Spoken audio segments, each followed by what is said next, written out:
Welcome to the Common Man Football Show. My name is James Coburn, and today's episode we're going to be talking about the Seattle Seahawks versus New York Giants Week 7 matchup based on analytics.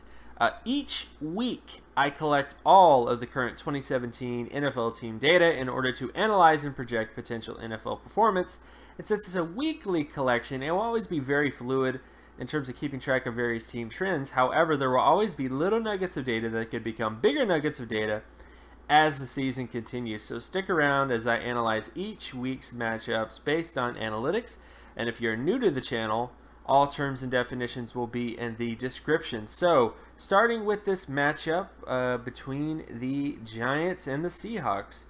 So when we look at the NFL Stat Basic comparisons sheet, which basically looks at various offensive, defensive, and special team data points, and most of the data favors the Seattle Seahawks. So let's get to it. Let's kind of get into why they're favored. So, first off, when you look at the total D score, the total D score is basically the ability to prevent first downs on defense overall, whether you're talking passing downs, rushing downs, all that stuff combined. And the Seahawks have about an 87.50 when it comes to that, whereas the Giants have a 28.13. So for the most part, Seahawks much stronger defense. And offensively speaking, the Seahawks offense has not been amazing this year. I'm not saying that at all. But the ability to create first downs on offense, the total O score, the Seahawks have about a 34.38 out of 100, whereas the Giants have a 21.88 out of 100. So from that sort of mindset, Seahawks much better when it comes to offensive score percentage. Or not offensive score percentage, but the ability to create first downs. Then when you look at turnovers, pretty close. This is one area where the Giants are actually kind of edging the Seahawks out, but very like 93.23 versus 93.07. So turnover percentage is pretty much the same. They don't really turn the football over a lot, whether you're talking about the Giants or the Seahawks, which is so surprising, but that's definitely the case right now. Allowing sacks, also very similar, 42.20 for the Giants, 42.05 for the Seahawks. So these offenses kind of mirror each other, except when it comes to offensive score percentage. The Seahawks have about a 55.59 out of 100 when it comes to offensive score percentage, and the Giants have a 15.75 out of 100. So from that kind of way of thinking about things, the Seahawks offenses and Giants don't turn the football over a lot. They allow a lot more sacks than most teams, but one team puts up more points than the other on a per drive basis, and that kind of about sums it up between the offenses. The Seahawks offense is not amazing, but they put up more points than the Giants, and that's another sort of reason why the Seahawks are favored. Then when you look defensively speaking, so defensive offensive score percentage, the Seahawks are much better than the Giants in that respect. They allow less points compared to the Giants. The Seahawks also generate more turnovers, much higher turnover percentage when it comes to the Seahawks defense in terms of generating turnovers. Sack percentage is actually higher with the Seahawks, but both these teams don't really generate a lot of sacks. Interception percentage also more so with the Seahawks. They typically get more interceptions as well, and the Giants are just not doing very well when it comes to that. When it comes to special teams, though, this is where the Seahawks actually kind of take over a bit. Except for punt return yardage. So the Giants have the advantage when it comes to punt return yardage, but the Seahawks have it when it comes to kick return yardage, preventing punt return yardage, preventing kick return yardage, field goal percentage.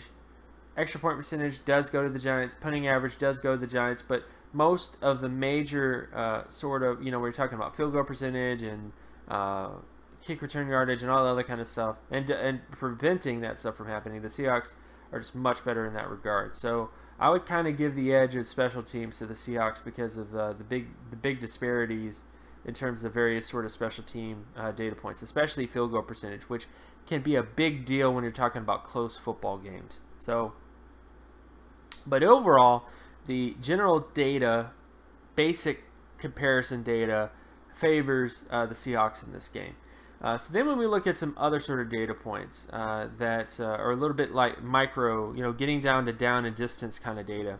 This is the completion percentage of the Giants versus the Seahawks defense. Again, the higher the score, the better they are. So if you're talking about defense, The higher that score is, the better that defense is compared to the rest of the NFL when it comes to preventing completions. And the higher that number is for the offense, the better that offense is in terms of getting completions. And overall, the Seahawks are favored here in terms of first down, second down, and third down situations when it comes to completions. The Seahawks offense versus the Giants defense, the Giants actually have the advantage on first and second down and third down when it comes to completions.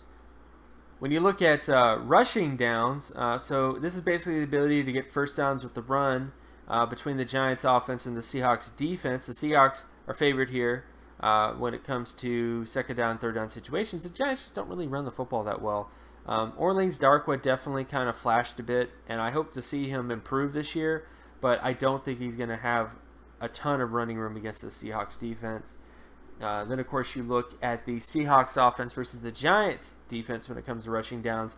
And this actually favors the Seahawks as well, whether you're talking second down or third down situations. The Giants have just not been that great in terms of stopping the run for whatever reason this year. And again, I'm not talking about rushing yards allowed. I'm talking about preventing first downs with the run. Just haven't been the best compared to the rest of the NFL when it comes to that particular metric. Then, of course, you looked at passing downs. So this is the Giants offense versus the Seahawks defense when it comes to passing downs.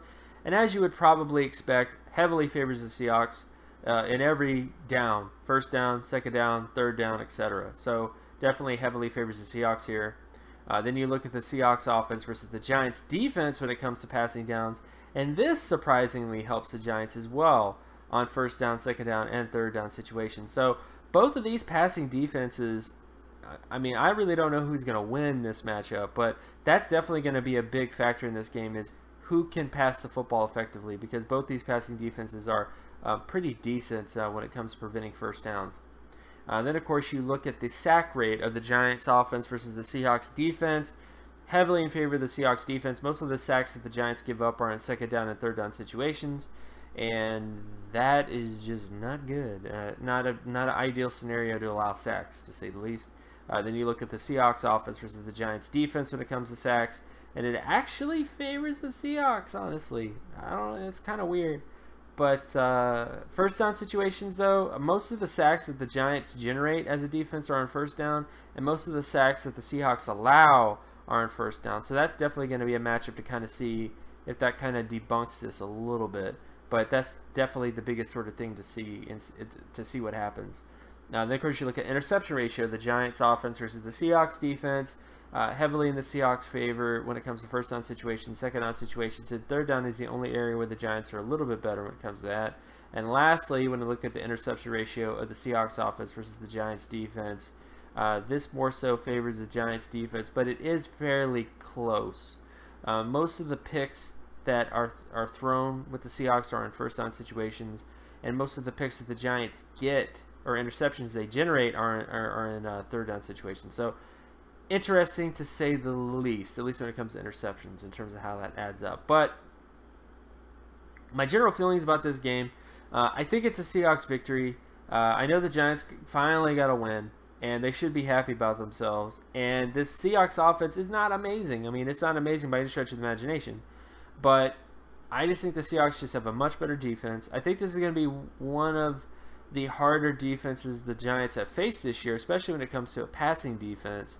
And I think that with everything else happening, you know, being banged up, you know, in terms of wide receivers being banged up and injured and all the other kind of factors, I don't think that's the best thing you want to have going into this type of game. So ultimately, that's kind of how I feel about this game. I think the Seahawks will do a pretty good job of preventing points from being put on the board, and I think the Seahawks will do just enough to get the win in that respect. And maybe they might even win by just a field goal, but I do think the Seahawks will win this game because of those other sort of factors.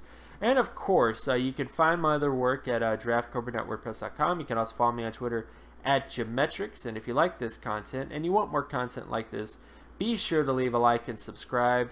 Share this video as well with anybody that you know, and I'll talk to you guys in the next video.